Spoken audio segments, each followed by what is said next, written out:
Hey everyone, and welcome. Today we're going to tackle how to talk about your decisions in Korean. And I don't mean just, a vague idea, but a firm, solid resolution. So if you've ever wanted to sound like you really mean it when you speak, you are in the exact right place. Let's dive in. Just think about it for a second. We all make big decisions, right? New Year's resolutions, promises we make to ourselves, solid plans with friends. We decide we're going to start a new diet or quit a bad habit or finally learn that new skill. But how do you actually express that commitment in Korean? There's a huge difference between saying I will do something and saying I have decided to do it. That second one, it implies the thinking is totally over, right? The debate in your head is done, and now it is all about action. So how do we capture that exact energy in Korean? Well, here it is. This is our secret weapon. Try saying it with me. 기로했어. 기로했어. This little phrase is basically the magic ingredient that takes a simple intention and turns it into a solid, declared decision. And this is exactly what we're going to master today. Let's look at our main example sentence here. 오늘부터 착하게 살기로 했어.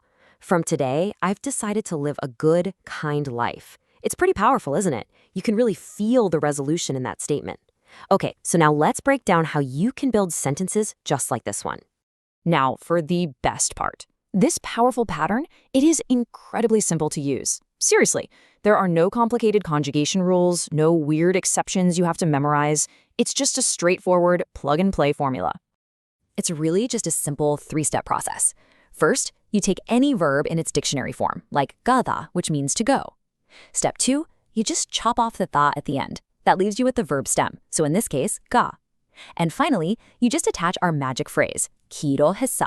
And boom, 가기로 했어. I decided to go. Simple as that.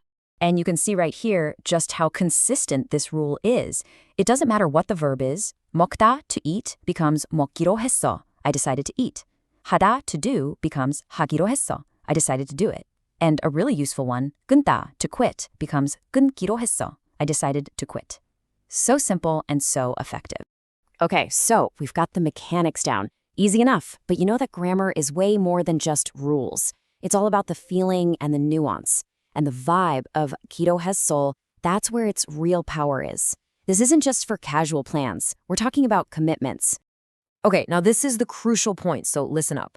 Saying 운동할 거야 just means I will exercise. It's a simple thought about the future. But when you say 운동하기로 했어, you're saying I have decided to exercise. The decision-making process is finished. It's a done deal. This communicates real firmness and resolve. It's a whole different level of commitment. And of course, we need to know how to be polite. The great news is it couldn't be easier. To go from casual to polite, you literally just add 요 to the end. That's it. So, 하기로 했어 becomes 하기로 했어요. Now you can use this pattern with pretty much anyone. All right, enough with the theory. You know the best way to learn is by actually doing it. So let's take this for a little test drive with some common, real-life resolutions. And hey, try to say these out loud with me if you can. Okay, here's the classic. 술 끊기로 했어. I've decided to quit drinking. The verb is 끊다, to quit. You just attach our pattern. You can use this for pretty much any habit you firmly decided you want to stop. And here's another one I'm sure we've all said at some point. 다이어트하기로 했어. I've decided to go on a diet. The verb here is 다이어트하다.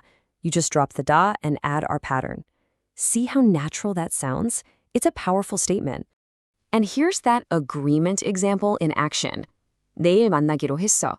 We decided to meet tomorrow. You'll notice the we is often just implied. This tells someone that you have a set plan, a real appointment. It's not just a maybe, it's a confirmed schedule.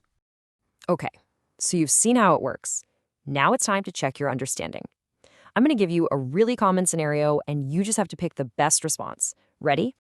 So just imagine your friend calls you up and asks, hey, you free tomorrow? You can't make it because you already have a plan to meet someone else. Which of these sentences is going to best communicate that you have a prior, already confirmed arrangement? And the answer is B. This one perfectly illustrates the nuance we've been talking about. The first option, it just states a fact about the future. But saying 내일 친구 만나기로 했어 explains why you're busy. It's because you have a prearranged, confirmed plan. It's just stronger and way more specific. Wow, we've covered a lot in a pretty short amount of time. So before we finish up, let's lock in the most important takeaways. Think of this as your cheat sheet for making firm decisions in Korean. So, just remember this. You're going to use 기도했어 for your firm decisions and promises. It's always, always stronger than just saying you will do something. The formula couldn't be easier. Verb stem plus 기도했어. And if you need to be polite, just add a yo to the end. And don't forget, you can use it to talk about confirmed plans you've made with other people. So now it's all you. What have you decided to do? Are you going to study harder, exercise more, maybe start that new project you've been thinking about? Go ahead, try to form that sentence in your head right now using this new tool. It's time to make that decision official. Thanks so much for joining me.